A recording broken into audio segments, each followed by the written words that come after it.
Alright, let's talk about Bitcoin. You've probably heard your nephew, the one who wears sunglasses indoors, talk about it at Thanksgiving. He probably said, "It's the future of money, Uncle John," then asked to borrow $20 for gas. In a way, he's not entirely wrong, but he's definitely not getting that 20 back.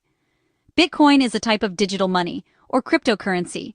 It exists only on computers, like a high score on a Pac-Man machine, but with a global, multi-billion-dollar value attached. It's decentralized, meaning no single bank, no single government controls it.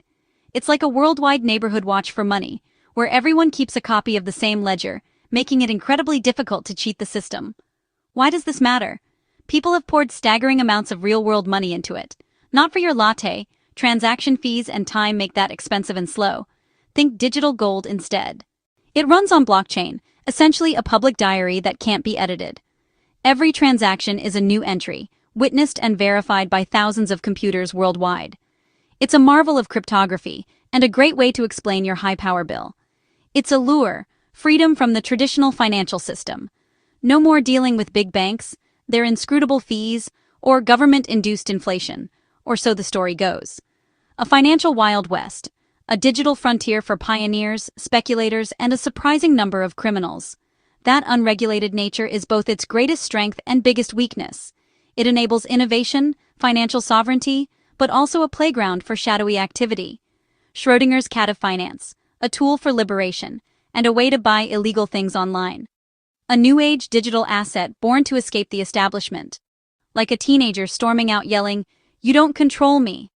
Then realizing the world is complicated, Bitcoin quickly learned you can't escape the establishment forever.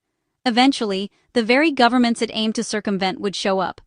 They ended up being some of the biggest Bitcoin holders on the planet. And how they got it? That's where things get truly messy, and often hilarious. Now, when you hear that a government, say the United States, holds billions of dollars in Bitcoin, your first thought might be, wow, is my tax money being used to ape into crypto? You might picture a bureaucrat in a sad gray cubicle, frantically refreshing a price chart, shouting, "HODL," into a desk phone. It's a funny image, but it's fundamentally wrong. The truth, governments are not in the business of speculating on digital assets, not scouring Reddit for tips, not taking investment advice from a TikTok teenager named CryptoKing420. Reality, governments like the United States, Germany, El Salvador, generally don't buy Bitcoin on the open market like regular investors. Think about it. Bureaucratic nightmare. Which department approves it? What's the budget? Who takes the blame if it crashes? It's a political hot potato. Governments are risk-averse. They move at the speed of paperwork, not the internet. They prefer stable assets, bonds, gold, not something that can drop 20% because a billionaire tweeted a meme. So how did they get so much Bitcoin? Not from accidental airdrops. The answer, law enforcement. So let's get into the nitty-gritty of how this all works. The primary way governments get their hands on Bitcoin is through asset forfeiture. This is a legal process that allows law enforcement agencies to seize assets that are believed to be the proceeds of criminal activity or were used in the commission of a crime. For decades, this meant seizing fancy cars, gaudy mansions, literal boatloads of cash. If you were a drug lord in the 80s, the DEA wasn't just coming for you. They were coming for your gold-plated toilet and your pet tiger too. Instead of a safe stuffed with $100 bills, investigators now find a cryptic string of letters and numbers on a piece of paper or a tiny USB stick. That string of characters is a private key, the digital key to a Bitcoin wallet, and that wallet might contain millions, or even billions. Law enforcement agencies like the FBI, the IRS Criminal Investigation Unit, and the Department of Justice have become surprisingly adept at tracking and seizing these digital assets from ransomware attacks, dark web marketplaces, money laundering schemes, massive frauds. Because the Bitcoin blockchain is public, every transaction is technically traceable. It's pseudonymous, not anonymous, meaning that while your real name isn't attached to your Bitcoin wallet, the flow of funds can be followed. Investigators can analyze the blockchain to link illicit activities to specific wallets. Then, through subpoenas, warrants, and sometimes just good old-fashioned informant work, they can connect those wallets to real-world individuals or organizations. Once they have the suspect and, crucially, access to the private keys, they can transfer the Bitcoin into a secure wallet controlled by the government. This is how a government agency like the United States Marshals Service, ends up sitting on a digital treasure chest that would make a pirate blush. It's not because they had a brilliant investment thesis. It's because they busted someone who was using Bitcoin to run a massive online drug empire or to launder money for a rogue state. The Bitcoin becomes evidence in a criminal case, and once that case is concluded and the assets are officially forfeited, they become the property of the government. It's a direct transfer of wealth from the criminal underworld to the public coffers, all happening on the blockchain. To understand the sheer scale of this, you don't have to look at hypotheticals. There are some truly staggering real-world examples. Perhaps the most famous is the case of the Silk Road. The Silk Road was a dark web marketplace, a sort of Amazon.com for illegal drugs, fake IDs, other nefarious goods and services. It was the poster child for Bitcoin's dark side. Its founder, Ross Ulbricht, operating under the pseudonym Dread Pirate Roberts, was eventually caught and sentenced to life in prison. In the process, the FBI seized over 144,000 bitcoins from him and the site's servers. At the time, they were worth a fortune. Today, they'd be worth billions, and that's just one case. In 2020, the United States Department of Justice announced it had seized over $1 billion worth of Bitcoin connected to the Silk Road. This Bitcoin didn't belong to Ulbricht himself, but to an unnamed hacker, known only as Individual X, who had stolen the funds from the marketplace years earlier. Investigators managed to track the funds and, through some impressive digital forensics, seized the cryptocurrency. That single seizure instantly made the United States government one of the largest Bitcoin holders in the world. Then there's the case of the Bitfinex hack. In 2016, a massive cryptocurrency exchange called Bitfinex was hacked, and nearly 120,000 bitcoins were stolen. For years, the funds lay dormant, the crypto world watching to see if they would ever move.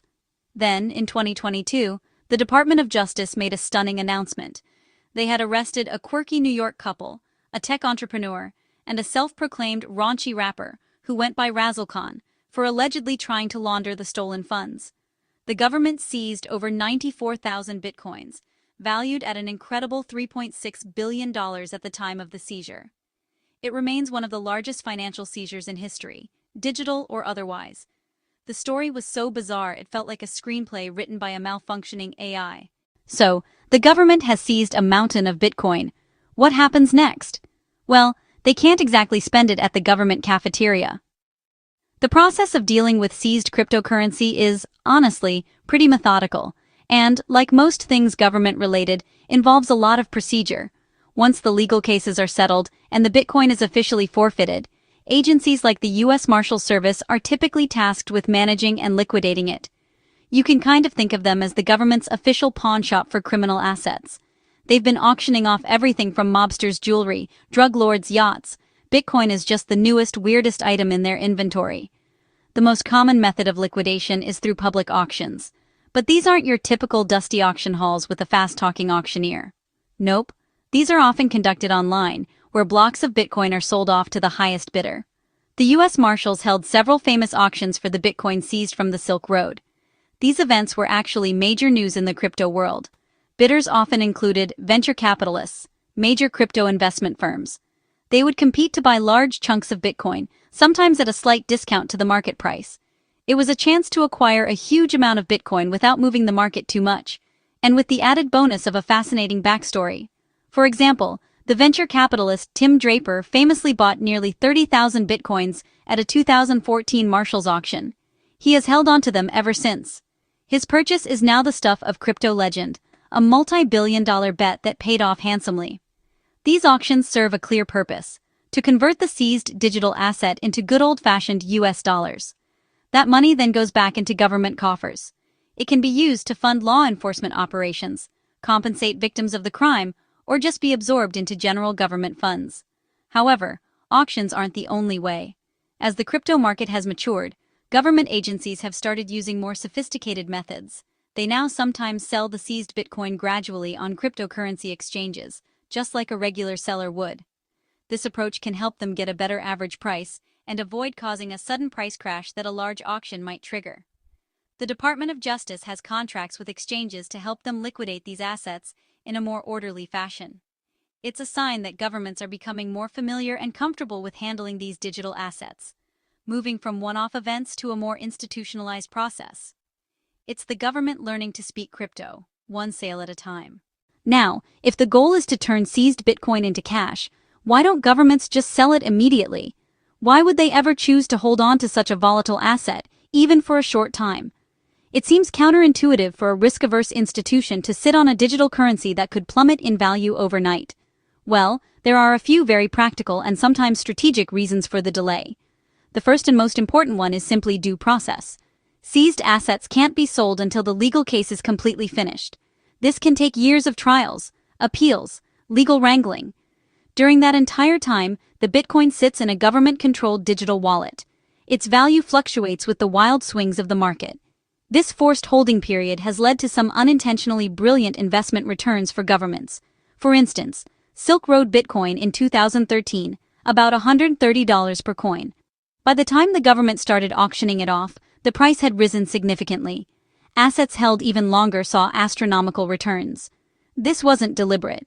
It was a side effect of slow-moving wheels of justice.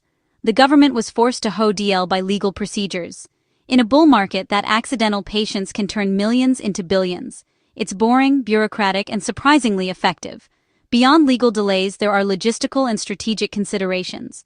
Liquidating massive Bitcoin isn't as simple as clicking sell. Dumping billions at once could crash the price. Slippage. That would hurt the market and reduce government proceeds. Agencies must plan sales carefully, break them into smaller chunks, or wait for favorable market conditions.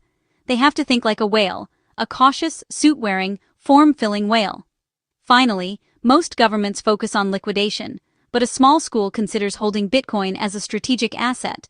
El Salvador made Bitcoin legal tender and bought significant amounts for its treasury. A bold, controversial move. Major economies like the US or Germany aren't there, but holding billions temporarily on balance sheets is significant. It forces them to understand the asset, secure it, and track its value. It's an involuntary education in digital finance. For now, they are sellers.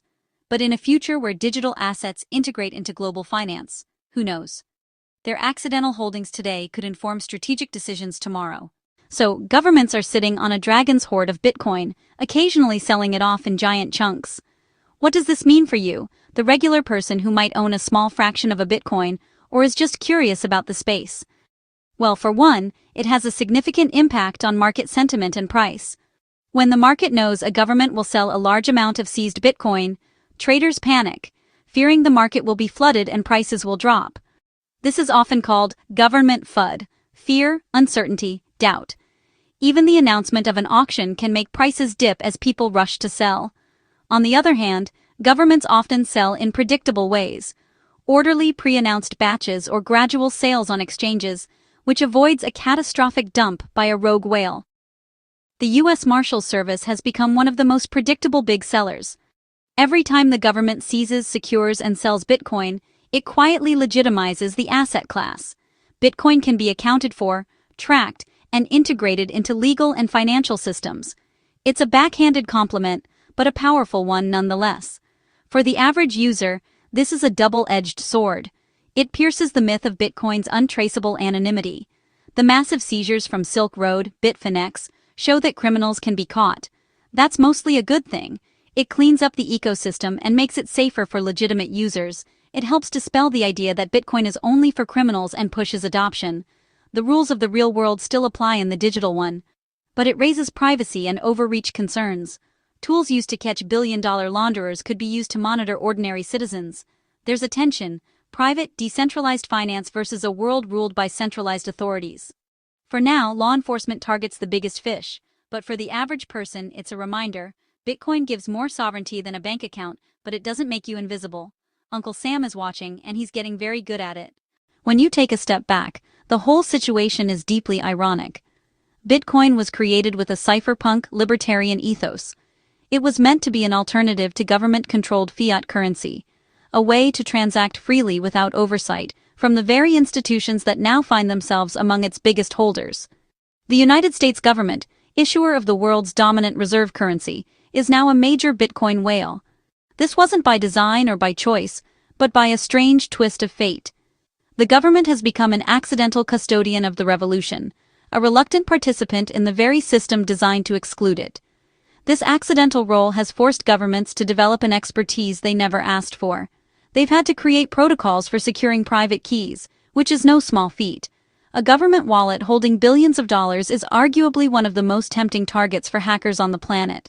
They've had to navigate the complexities of crypto exchanges, auction mechanics, market volatility. Essentially, through law enforcement, governments have been on a forced, high-stakes crash course in cryptocurrency management.